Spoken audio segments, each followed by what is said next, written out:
నమస్కారం, welcome to I dream. నేను మీ విజిత.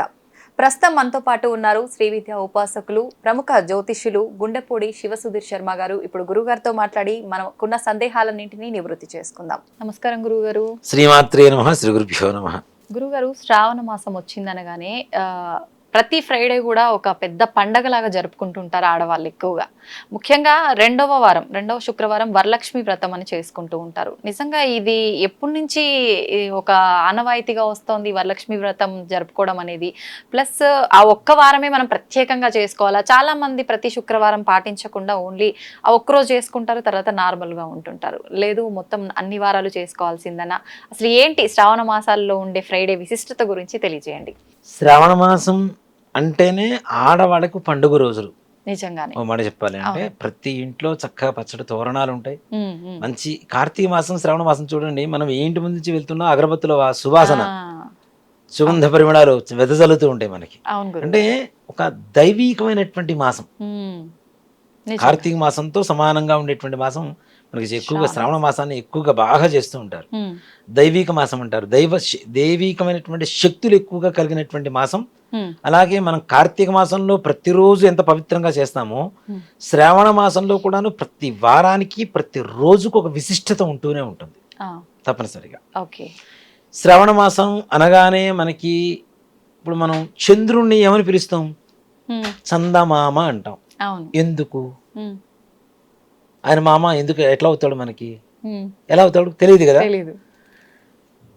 లక్ష్మీదేవి వెంటనే పుట్టినటువంటి వాడు చంద్రుడు.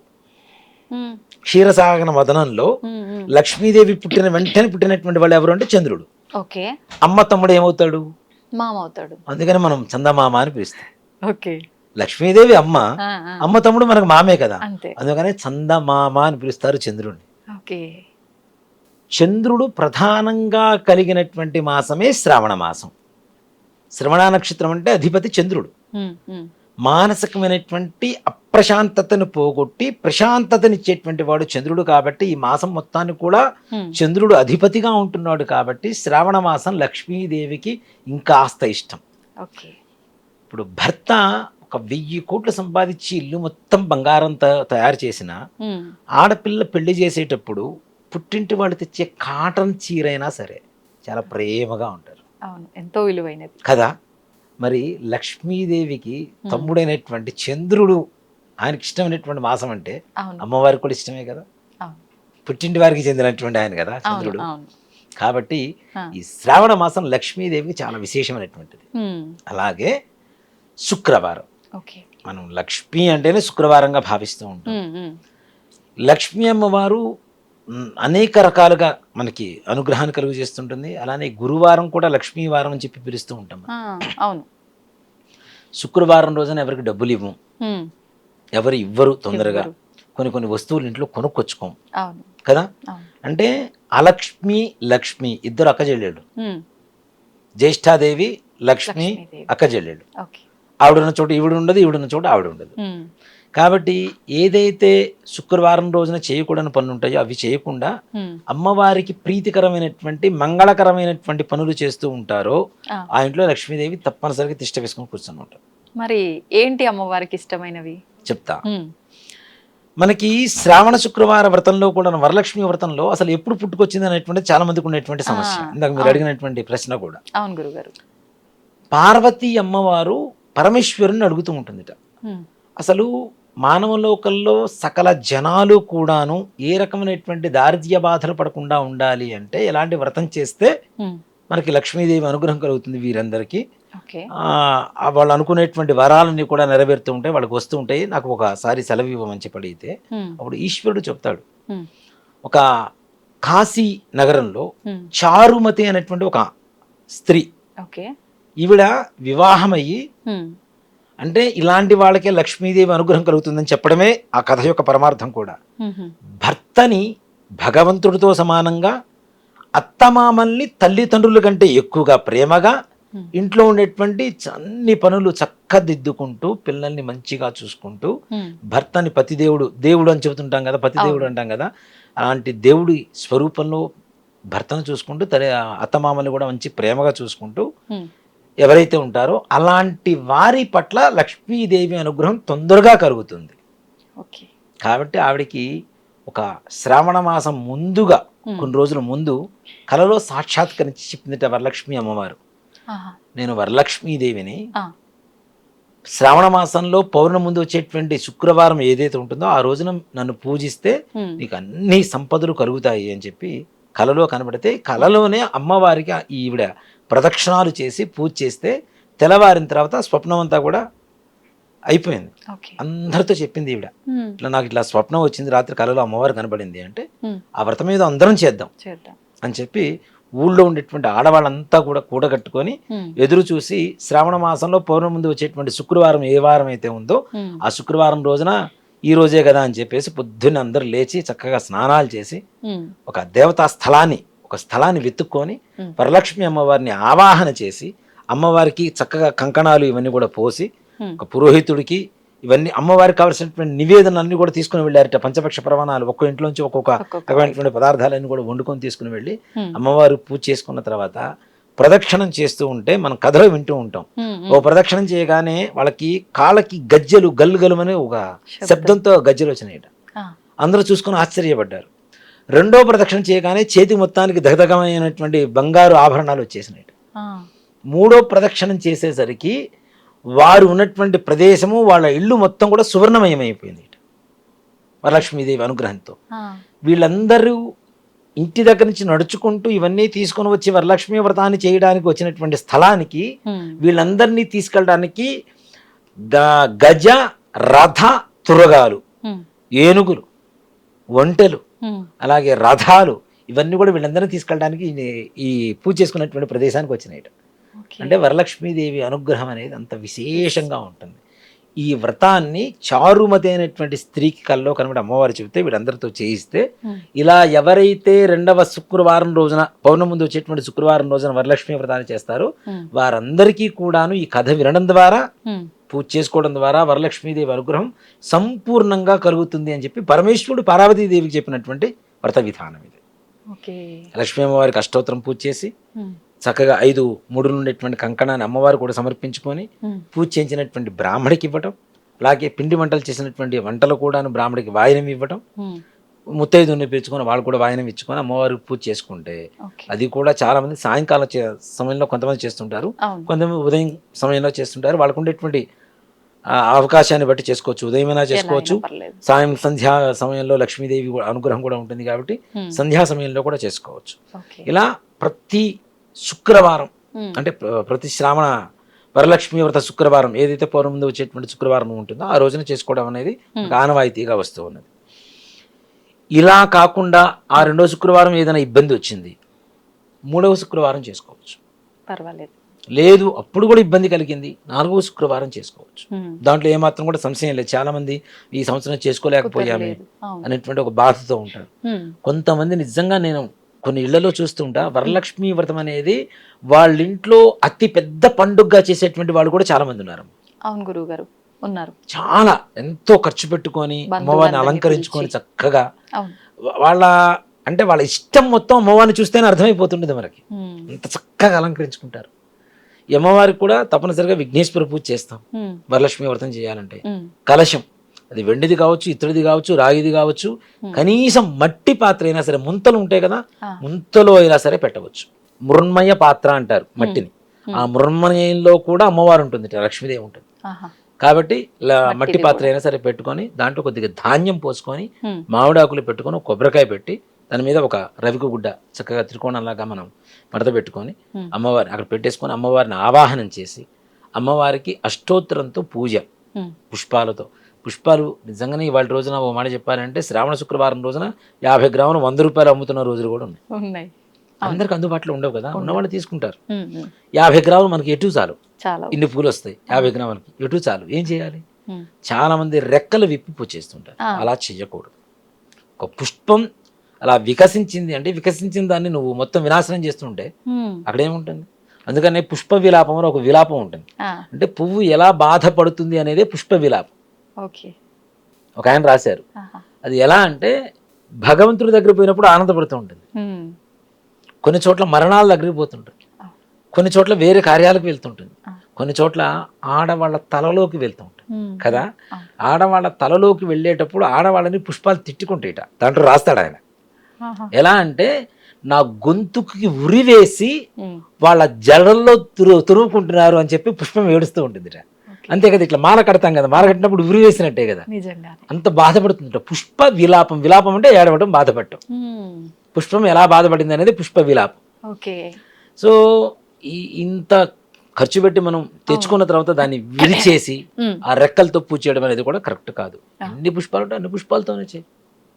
దీంట్లో ఇంకొకటి కూడా చెప్తాను. ఉమ్. పక్కింట్లో పూల చెట్టు ఉంటుంది, పొద్దునే చూస్తుంటే 4ంటికి 3ంటికి వాకింగ్ అనే పేరుతో అవును. అందరి ఇళ్లలో తలా కొద్ది పూలు దొంగిలించుకొని తెచ్చుకొని పూజ చేసుకుంటుంటారు. నిజం. చేసుకో, కాదని చెప్పం, కానీ నువ్వు చేసుకుంటున్న దాంట్లో సగం పుణ్యం వాళ్ళకి ఇస్తున్నట్టే. ఓ. అంతే కదా, సొమ్ముకోకూడదు సోకోకూడదు అంటారు కదా. అలానే Okay. వాళ్ళ ఇంట్లో పుష్పాలు తీసుకొచ్చి మన ఇంట్లో దేవుడికి పూజ చేస్తారు అంటే ఉమ్. అది ఎలా ఉంటుంది? నిజం. కరెక్టే కదా. అవును. మరి దీంట్లో సగం పుణ్యం వాళ్ళకి ఇస్తున్నట్టే కదా. అవును. కాబట్టి మనకి చేతనైనంత వరకు పుష్పాలు తెచ్చుకొని అమ్మవారికి అష్టోత్తరం పూజ చేసుకోవటం, ఉమ్. కంకణం అమ్మవారికి ఒకటిచ్చి ఉమ్. ముత్తైదులకి ఇవ్వటం. ఇక్కడ ముఖ్యంగా ఒక మాట చెప్పాలి అంటే ఉమ్. ఏ దేవత పూజ చేసినా వాయనాలు ఇచ్చేటప్పుడు తప్పనిసరిగా శనగలు ఇస్తాం మనం. అవును గురుగారు. ఉమ్. శనగలు నానబెట్టి పువ్వు, తాంబూలం, ఇస్తాం. చలివిడి ఇట్లాంటివి ఇస్తూ ఉంటారు. ఉమ్. శనగలు ఇవ్వడం ద్వారా గురుగ్రహ అనుగ్రహం కలుగుతూ ఉంటుంది ఉమ్. ఉమ్. తప్పనిసరిగా. ఓకే. గురుగ్రహ అనుగ్రహం కలిగితే వివాహం కానిటువంటి వాళ్ళకి వివాహం, అనారోగ్యం, ఎలాంటి సమస్యలు ఉన్నా సరే, అరే గురువు అంటేనే మాస్టర్ కదా, అవును. గ్రహాలన్నిటికీ మాస్టర్ కదా ఆయన. ఉమ్. ఈయనొక్కడు మొత్తం ఈయన ఆధీనంలో ఉంటారు కాబట్టి నువ్వు ఈ పని చేయి, నువ్వు ఈ పని చేయి అని చెప్పి గ్రహాలు చెబుతూ ఉంటాడు ఈయన. ఓకే. కాబట్టి ఆయన అనుగ్రహం కలగడం కోసమని శనగలు నానబెట్టి ఇస్తూ ఉంటాం. ఓకే. పూర్వకాలంలో ఆ. శనగలు చాలా ఎక్కువగా పండేటువంటి పంట. ఉమ్. ఉమ్. మన వరి ధాన్యం కంటే కూడా ఎక్కువగా అది పండేది, ఉమ్. జొన్నలు ఇట్లాంటి వాటితో పాటు. ఉమ్. కాబట్టి అవి ఎక్కువగా ఇచ్చేవాళ్ళు, అదే ఆనవాయితీగా వస్తుంది. కాబట్టి తద్వారా గురుగ్రహ అనుగ్రహం కూడా కలుగుతుంది. Hmm. అలాగే గురువు అంటే సాక్షాత్ లక్ష్మీ స్వరూపానికి చాలా దగ్గరగా ఉంటుంది. ఓకే. లక్ష్మీదేవి అనుగ్రహం మనం అందుకనే Hmm. గురువారాన్ని కూడా లక్ష్మీవారం అని చెప్పి పిలుస్తూ ఉంటారు. అవును. ఆ రోజున కూడా ఏం దానాలు ఇవ్వరు వస్తువులు తొందరగా, ఉమ్. ఉమ్. చాలా మంది కూడా. ఉమ్. గురువారం సాయంత్రం రాగానే శుక్రవారం పొద్దు వచ్చేసిందని చెప్తూ ఉంటారు. పొద్దొచ్చిందంట. అవును. అవునా? ఉమ్. అంటే గురువారం కూడా చాలా ప్రధానం కాబట్టి గురుగ్రహం అనేది చాలా అవసరం కాబట్టి ఆయన అనుగ్రహం అనేది ఈ శనగలు నానబెట్టి వాయిని ఇవ్వడం, ఉమ్. అమ్మ అందరి దగ్గర ఆశీస్సులు తీసుకోవడం. ఉమ్. ఇంకా అవకాశం ఉంటే లక్ష్మీ అమ్మవారి దేవాలయానికి కానీ విష్ణుమూర్తి దేవాలయానికి కానీ వెళ్ళి ఒక తులసిమాల సమర్పించి చక్కగా అమ్మవారికి స్వామివారికి పూజ చేయించుకోవడం కానీ ఇలాంటి చేయడం ద్వారా శ్రావణ శుక్రవార వ్రతం అనేది సంపూర్ణం చేసుకోవచ్చు. ఉమ్. ఒక వారమే చేయాలా అంటే నిత్యం చేసుకోగలిగితే మీరు ప్రతి శుక్రవారం పూజ చేసుకోవచ్చు. ఓకే. కానీ వరలక్ష్మి వ్రతం మాత్రం మిగిలిన అన్ని వారాలు మహాలక్ష్మి పూజ అయితే ఉమ్. ఒక శ్రావణ మాసంలో పౌర్ణమి ముందు వచ్చేటువంటి శుక్రవారం ఏదైతుందో ఆ రోజు మాత్రం వరలక్ష్మి వ్రతం. ఓకే. దాంట్లో కూడా అదే చెప్తాడు, వర్షే వర్షే ప్రయుక్త శ్రీ వరలక్ష్మి వ్రత పూజ అంచకరిష్య అని చెప్పి చెబుతూ ఉంటారు. ఉమ్. అంటే సంవత్సరం వచ్చేటువంటి వరలక్ష్మి వ్రతం. శుక్రవారం కాబట్టి ఆ రోజున చేయడం అనేది విశేషం. ఉమ్. అలా ఒక వారం కుదరపోతే ఇంకో వారం కుదరపోతే ఇంకో వారమైనా చేసుకోవచ్చు. దాంట్లో ఏ రకమైనటువంటి ఇబ్బందులు లేవు. ఉమ్. లక్ష్మీదేవి అనుగ్రహం ఇంట్లో ఉంటే అన్నీ ఉన్నట్టే కదమ్మా. అవును గురుగారు. ముఖ్యంగా అంతే. లక్ష్మీదేవి ఎక్కడ ఉంటుంది మనకి? శుభ్రత ఎక్కడ ఉంటుంది అక్కడ ఉంటుంది. అవును. శుభ్రత లేకపోతే ఉమ్. అసలు ఎక్కడ మనమే ఉండలేము. లక్ష్మీదేవి ఎందుకు ఉంటుంది? అవును. అవునా? అవును. శుచయి నమః అని చెప్పి నామాలో చెబుతూనే ఉంటాం. శుచి ఎక్కడ ఉంటే అక్కడ అమ్మవారు ఉంటుంది, శుభ్రత ఎక్కడ ఉంటే అక్కడ ఉంటుంది. ఉమ్. అలాగే ఇంట్లో అంతకుముందు మనం చెప్పుకున్నట్టున్నాం ఇది. అవునవును ఆ మాట్లాడుతున్నాం. పిల్లల్ని తిట్టుకోవటం ఉమ్. ఉమ్. ఇట్లాంటివన్నీ కూడా ఏవైతే చేయకూడదో అవన్నీ చేయకూడదు. అలాగే శుక్రవారం రోజున ఉప్పును కొనుక్కొచ్చుకోవడం ఉమ్. ఇలాంటివి అసలు చేయకూడదు. చేయకూడదు. అసలు ఉప్పు పక్క వాళ్ళకి దానం ఇవ్వడం కూడా చేయకూడదు. ఓ. ఊరికినే తీసుకున్న వారికి సమస్యే, ఇచ్చిన వాళ్ళకి సమస్యే. అలాగే పెరుగు దానం ఇవ్వటం, పెరుగు కూడా శుక్రవారం రోజున ఇవ్వకూడదు. ఓకే. పెరుగులో కూడా లక్ష్మీదేవి ఉంటుంది. ఆహా. పాలు ఉమ్. ఇట్లాంటివి ఏవైతే ఉంటాయో అలాంటివన్నీ కూడాను శుక్రవారం రోజున ఎవరికి ఇవ్వకూడదు అనేటువంటిది ఒక నియమం. ఉమ్. కానీ నిజంగా మనం వస్తువులు కొనుక్కున్నప్పుడు డబ్బులు ఇవ్వడంలో తప్పులేదు. ఉమ్. ఇప్పుడు పూలబండి దగ్గరికి తీసుకెళ్ళి ఇవాళ శుక్రవారం ఇవ్వను రేపిస్తాను అంటే నువ్వు ఎక్కడ ఉంటావో తెలియదు, అంతే. నీకెందుకు ఇస్తాడు? అవును. ఇవ్వడు కదా. ఇవ్వడు. కిరాణా స్టోర్కి వెళ్తావు, ఏమైనా సామాగ్రి తెచ్చుకోవాలి, ఉమ్. డబ్బులు ఇవ్వాలి. అంతే. ఎవరికన్నా అప్పుగా ఇచ్చేటువంటివి ఇట్లాంటివి మాత్రం శుక్రవారం రోజున లక్ష్మీదేవిని మనం భద్రంగా చూసుకుంటాం కాబట్టి ఉమ్. నిజంగా ఒక మాట చెప్పాలంటే లక్ష్మి ఇచ్చే కొద్దీ పెరుగుతూ ఉంటుంది. ఉమ్.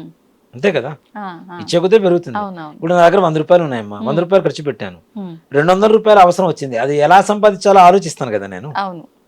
అప్పుడు లక్ష్మీదేవి పెరిగినట్టే కదా నా దగ్గర నుంచి. అంతే ఇవ్వడం, దానం ఇవ్వడం అనేది నేర్చుకోవాలి తప్పనిసరిగా. ఉమ్, కాకపోతే శుక్రవారం లక్ష్మీదేవి ప్రతిరూపం కాబట్టి ఆ ఒక్క రోజున మాత్రం ఇవ్వరు. ఉమ్, కానీ ఇక్కడ ఇంకోటి కూడా చెప్తున్నాను, చాలా ముఖ్యమైనటువంటి విషయం ఇది. ఉమ్, వరలక్ష్మి వ్రతాన్ని బ్రాహ్మణులు పిలుచుకుంటారు, పూజ చేయించుకుంటారు. ఉమ్, ఎక్కడో కుక్కటిపల్లిలో ఉంటాడు, వీడు ఎక్కడో దిల్షనగర్లో ఉంటాడు, ఇక్కడి నుంచి పోయి అక్కడ పోయి చేయించి వస్తాడు. ఉమ్.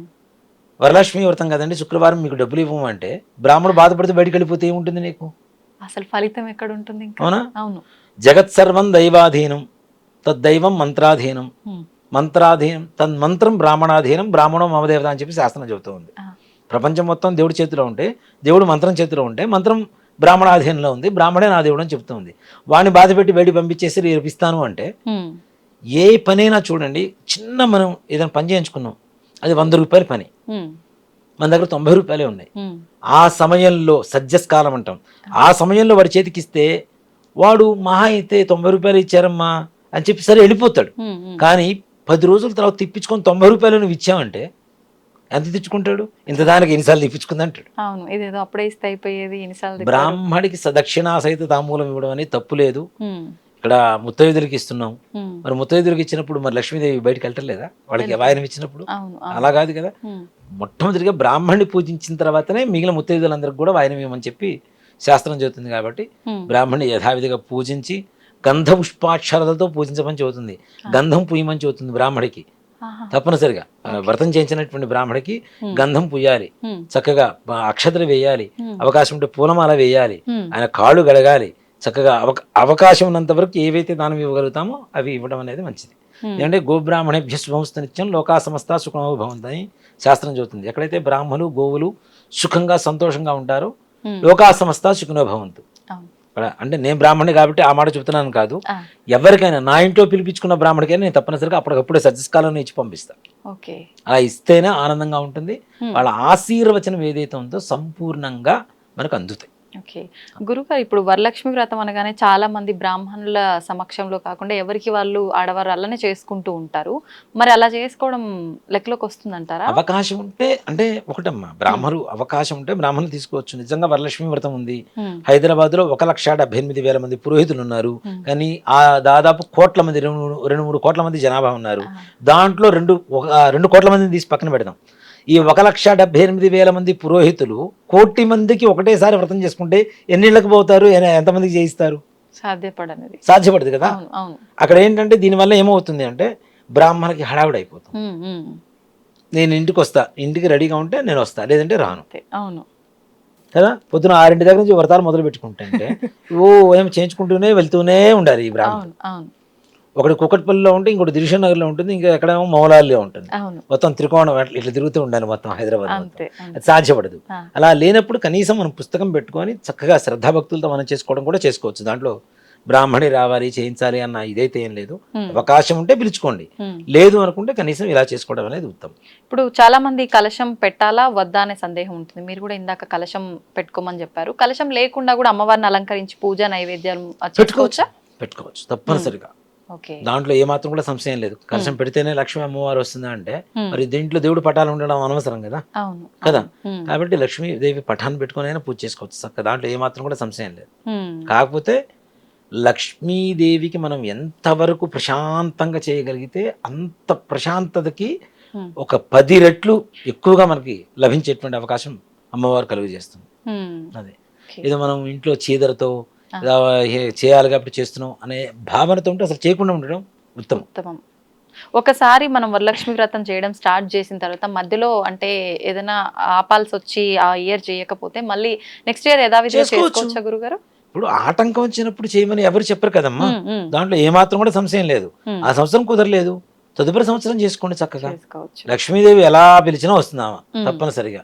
మనం పిలిచే విధానంలోనే తేడా అంతే. ఉమ్. అది కొంతమంది పెద్దవాళ్ళు ఉంటారు, వాళ్ళు అంటారు ఆనవాయితీ ఉంటేనే చేయాలి వినాయక చవితి, వరలక్ష్మి వ్రతం ఇలాంటివి, ఇవి వ్రతాలు కదా, దీపావళి నోములు వ్రతాలు ఎంతో, ఇది కూడా అంతే, మీ ఇష్టానికి మీరు చేసుకోకూడదు అని చెప్పి, అలా ఏమైనా కండిషన్ ఉందా గురుగారు? ఇప్పుడు ఆనవాయితీ లేదు, ఉమ్. 1 కోటి రూపాయలు వచ్చింది తీసుకోకుండా, ఆనవాయితీ లేదు కదా. అమ్మా డబ్బు ఎందుకొద్దు, మరి ఆనవాయితీ లేదు కదా. ఆ, ఆ? ఆనవాయితీ లేనప్పుడు అవసరం ఇదేనా? ఉంటది కదా. ఆ అవసరం ఉంటే ఇది కూడా అవసరమేనే కదా. ఆ, ఇది కూడా అంటే ఒక మాట చెప్తాను, మా లక్ష్మీదేవి అనుగ్రహం కలగాలి అంటే ఉమ్, తప్పనిసరిగా ఆమెను పూజించాలి.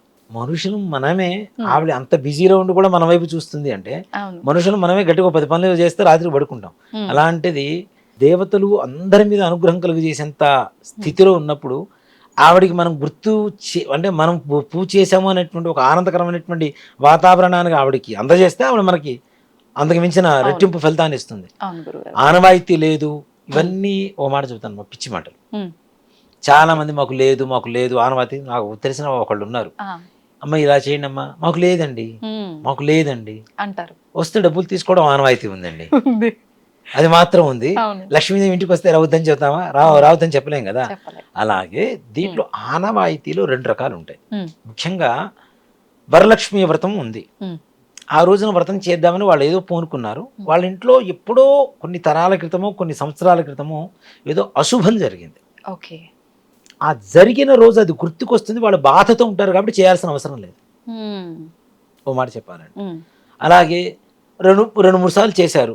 చేసినప్పుడల్లా ఏదో ఒక ఇబ్బంది కలుగుతుంది వాళ్ళకి, ఏదో అశుభం జరుగుతుంది. అశుభం జరగదు నిజంగా. ఓ మాట చెప్పాలంటే చెయ్యక ముందు ఆపేయాల్సిన పరిస్థితులు వస్తున్నాయి.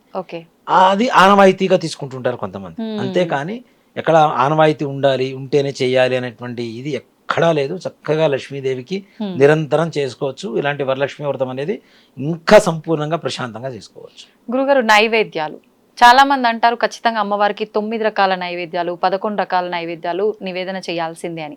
అలా లెక్క ఏమైనా ఉందంటారా? మొట్టమొదటిగా చేసేటువంటి వాళ్ళు ఉంటారు. పూరి ఇంట్లో ఉండేవాడు నాకు బంగళా కట్టుకోవాలని చెప్పి లక్ష్మీదేవి పూజ చేయాలనుకుంటాడు. వాళ్ళకి డబ్బులు లేవు, 9 రకాల నైవేద్యాలు పెట్టడానికి అవకాశం లేదు. ఏం చేస్తాడు? వాళ్ళకి తోచిందే ఏదో ఒకటి పెట్టుకుంటారు, ఏది ఉంటే అదే. మనం అందుకని వెంకటేశ్వర స్వామి ఎంతమంది కూడా కథ చెప్పుకున్నాం. అవును. కుమ్మరతను ఒక మట్టి పాత్రలో నివేదన పెడితే స్వామివారు పెరుగన్నం తిన్నాడు రోజు.